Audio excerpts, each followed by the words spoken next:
পীরজাদা আব্বাস সিদ্দিকী দীর্ঘ 7 থেকে 8 বছর ওয়াকফের আন্দোলন চালিয়ে আসছে। বাংলার কোন সংগঠন এই আন্দোলন করেনি। রাতের মতো কিছু বিভিন্ন সংগঠনের নেতৃত্বরা তারা আন্দোলনের ডাক দিয়েছে বটে, কিন্তু আজকে বর্ষার দিনে তাদের খবর পাওয়া যায় না। ওই যে ওয়াকফে একটা বড় বিকেলে মিটিং হবে এটা একটা হাওয়া তুলেছিল। ভিতরে খুব চক্রান্তশালী ভিতরি আছে, কিছু ভিতরি আছে, মুনাফিকি চাল তাদের আছে। এটা দেখিয়ে দিয়ে মানুষের ইমেজটা টেনে দিয়ে আস্তে আস্তে সেটাকে বন্ধ করার ধান্দায় চলে যাচ্ছে। এটা বুঝতেই পারছে বাংলার মানুষ কারা আছে, এবং তাদের কাছ থেকে একটু আমরা দূরে থাকি। এই জন্যই আমার ভাই আমরা না করছে ভালো আছে, আমরা সমর্থনকে লোকে যাক, আমরা যেতে পারছি না, এই জন্যই ইশারা আমরা দিয়েছিলাম। ওর ভিতরে দাল মে কুছ কালা হ্যায়। যে জিনিসটা মনে রাখবেন, আসানুল্লাহ শিমুলতলার মৌলানা আসানুল্লাহ সাহেব, সে আমানুল্লাহ সাহেব, সে জিনিসটা ভেঙে বলে দিয়েছে। তো ভিতরে যে কথাটা বলেছে, কথা তো কাটার নয়, ওই সঠিক কথাটা বলার জন্যই তো মাথা গরম হচ্ছে। এখন মাথা গরম কিছু হবে না, সঠিক কথা আমানুল্লাহ বলে দিয়েছে। কি বলেন, আমাদেরই মহব্বতের ছেলের সে হক কথাটা বলে দিয়েছে, কিছু মাথা গরম। একটা কথা মনে রাখবেন যে ওয়াকফ নিয়ে বলছে আমার চেয়ে খারাপ আর কেউ হবে না, মুখ্যমন্ত্রী সাহেব বলেছে। বাংলায় চুক্তি করা যাবে না। তবে এই কথাটা বলার ব্যাপারটা হচ্ছে কি, এর ব্যাপারটা হচ্ছে যে হিন্দু ভাইদের ভোটটা ভেঙে যাচ্ছে, মমতার কাছ থেকে মমতার বিশ্বাসযুক্ত হারিয়ে ফেলছে। যার কারণে এইটা বোঝাতে চাইছে যে ওয়াকফের বিরুদ্ধে আমি দাঁড়িয়ে আছি।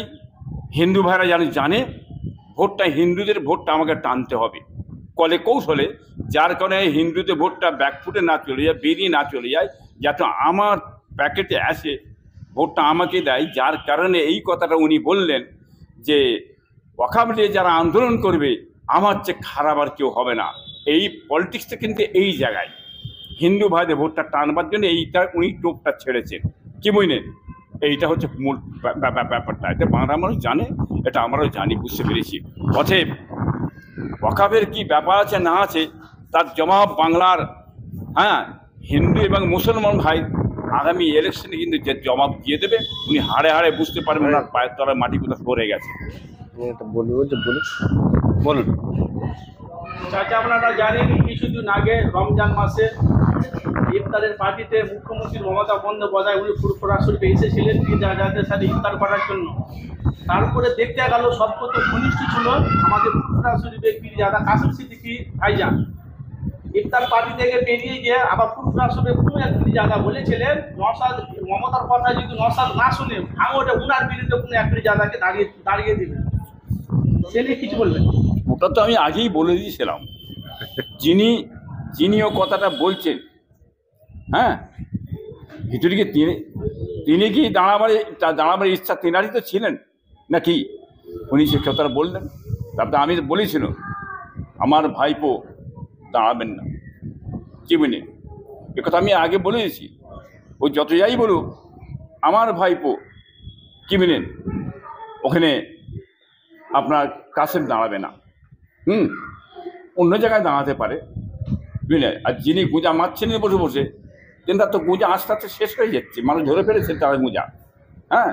তিনি কি চাইছিলেন যে তেনার কি দাঁড়াবার খেয়াল ইচ্ছা প্রকাশ করতে পারছিলেন না কি? তিনি দাঁড়াক না কি, এটা আমরা দেখতে চাই। তিনি দাঁড়াবেন না, তিনি খালি গোঁজা মারতেই ব্যস্ত আছে। কি মিলেন হঠাৎ দেখতে পাওয়া গেল পীরজাদা কাসেম সিদ্দিকী ভাইজান ভাঙড়ে কোনো একটা অনুষ্ঠানে জলসা নিয়ে চলে গিয়ে তিনি একটা পীরজাদা আইসে বাংলা চ্যানেল ওনাকে কোশ্চেনটা করে। তো কিছুদিন দেখছি আপনি ভাঙড়ের বিরুদ্ধে দাঁড়াচ্ছেন, আপনার মতামত কি? কাসেম সিদ্দিকী ভাইজান বলে সামনে বিধানসভা ভোট, আগে আমি আমার নওশাদ ভাই পাশে দাঁড়াবো। এর আগেও আমি নওশাদ ভাইজানকে বলেছি উনি যদি আমাকে কোনো প্রার্থী দেয় সেই নিয়ে আমি দাঁড়াবো, কিন্তু এখন সামনে বিধানসভা আমার ভাইয়ের পক্ষে আমি কথা বলবো। ভাই যদি আমাকে চাই, যদি ওনারা আমাকে বলে, অবশ্যই ক্যানিং পূর্বে আমরা ফুরফুরা শরীফ থেকে এক ভাইজান ক্যানিং, এক ভাইজান ভাঙড় আছে, আর আমি যদি অনুমতি দেয় আমি ক্যানিংয়ে দাঁড়াবো। অথচ ওখানে যদি আমি দাঁড়াই ওখানে মানুষ অক্সিজেন পেয়ে যাবে, সেই নিয়ে এখন বাংলায় ঝড় উঠছে। সে কাসেম সিদ্দিকি বলছে দু মুখ সাপ খারাই যে মুখ খারাই এর মুখে খারাই এর মুখে, সেই যে এখন বাংলায় একটু বিভ্রান্ত চলছে। দেখুন, এটা তো পার্টির দায়িত্ব হচ্ছে আমার নওশাদ, কি বুঝলেন? তিনি কাকে দেবেন না দেবেন সে তিনার ব্যাপার, দাঁড় করাবেন না কাকে, কি বুঝলেন? যদি আমার ভাইপো নওশাদ যদি না দেয়, আমি চাচা বেঁচে আছি তো ভাইপো আমাকে বলুক না, আমি কোন পার্টি থেকে দাঁড় করাবো ও ভাইপোই চমকে যাবে, কি বুঝলেন? বুঝতে পারছেন না? আমার দাঁড় করে দিতে পারার রাস্তা অনেক আছে, একটা দরজা বন্ধ আছে আমাকে বলুক, আমি আর একটা দরজা খুলে দেবো, ইনশাল্লাহ বলে দিচ্ছি কথাটা, কি বুঝলেন? লক্ষ্য সেইভাবে আসেনি আমার দৃষ্টিতে। আমি এটা বলতে পারি, প্রত্যেকটা ওলামা হযরত যারা বক্তব্য দেন, ধর্মগুরু হিসাবে মানুষ যাদেরকে চেনে, প্রত্যেকেই এর প্রতিবাদ করছেন, তাদের জায়গায় দাঁড়িয়ে স্টেজে মানুষের সামনে প্রতিবাদ করছেন। সেই প্রতিবাদটা সংগঠিতভাবে নয়, সেই প্রতিবাদটা হচ্ছে মানুষকে জাগিয়ে তোলা, জাগরণ হিসাবে তাদেরকে বলছেন। এভাবেই তারা আসলে, সবাই তো এক ধরনের হবে না, এক একটা স্টেজে এক এক রকমই মানুষ আছেন। তো প্রত্যেক বক্তা, আমি আশা করছি তারা তাদের স্টেজে তারা কথা বলছেন। তবে হ্যাঁ, আপনার দৃষ্টিতে সংগঠিতভাবে সমস্ত বক্তারা, যদি আমরা যারা ধর্মগুরু হিসাবে সমাজে পরিচিত লাভ করেছেন, তারা যদি সুসংগঠিতভাবে একত্রিতভাবে ময়দানে নামেন, তাহলে এর একটা ফল খুবই ভালো হবে, এটা বলা যেতে পারে। আমরা দেখেছিলাম যে একটা কৃষি আইন নিয়েছিল, সেই আইনে কৃষকদের বিরুদ্ধে গিয়েছিল। পাঞ্জাব হরিয়ানার মূলত কৃষির উপর নির্ভর করে রাজ্য। এই কৃষকরা কিন্তু তাদের আন্দোলনের জোরে সেই কেন্দ্র সরকার সেই বিল ফেরত নিতে বাধ্য হয়েছে। কিন্তু পশ্চিমবাংলায় পশ্চিমবাংলায় কেটে দিতে হবে, ভারতবর্ষে 26% সারা ভারতবর্ষে মুসলমান রয়েছে, অর্থাৎ হিসেব করে দেখলে 30 থেকে 35 কোটি মুসলমান রয়েছে। সেই আন্দোলনটা কই আমাদের চোখে পড়ছে? আসলে এই আন্দোলন সারা ভারতবর্ষের দিকে তাকিয়ে সত্যি সেই আন্দোলন আমরা দেখতে পাচ্ছি না।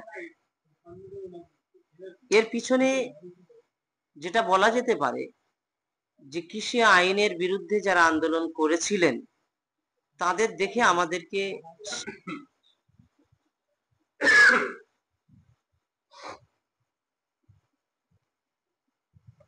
কেন্দ্র